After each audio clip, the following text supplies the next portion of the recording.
बारे में क्या नहीं कहा। सबसे बड़ा आरोप तो ये लगाते हैं कि हम परिवारवादी हैं, और फिर जिस पार्टी से, जिस दल में जिस नेता का बेटा पकड़ सकते हैं उसको अपनी पार्टी में खींच के ले जाते हैं। तेरे परिवार का कौन सा सदस्य सत्ता में रहा है पिछले 30 सालों से? ये कहते हैं हमें सत्ता का लालच है, अपने आप को राम भक्त कहते हैं। भगवान राम ने क्या किया? मर्यादा पुरुषोत्तम क्यों कहलाए जाते थे? क्योंकि अपने परिवार की मर्यादा उन्होंने रखी, अपने परिवार की गरिमा के लिए लड़े, अपने लोगों, अपनी प्रजा की रक्षा की। ये हमारे धर्म की परंपरा है। इसको परिवारवाद नहीं कहते, इसको सेवा भाव कहते हैं। तो पीढ़ी दर पीढ़ी, पीढ़ी दर पीढ़ी इस देश की सेवा करती है। इसको देशभक्ति कहते हैं कि एक शहीद होता है तो दूसरा खड़ा होता है, और दूसरा शहीद होता है तो तीसरा खड़ा होता है,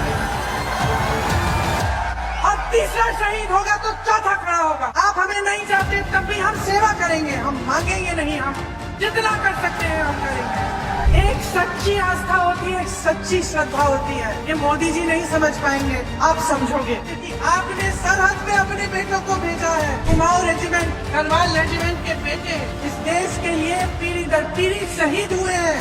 इसलिए आप इस भावना को समझ सकते हैं, मोदी जी नहीं समझ सकते। आप समझ सकते हैं कि अगर एक परिवार इस देश के लिए त्याग करता है, इस देश के लिए शहीद होता है, उसका क्या मतलब है और उसकी दिल में कैसी श्रद्धा होगी।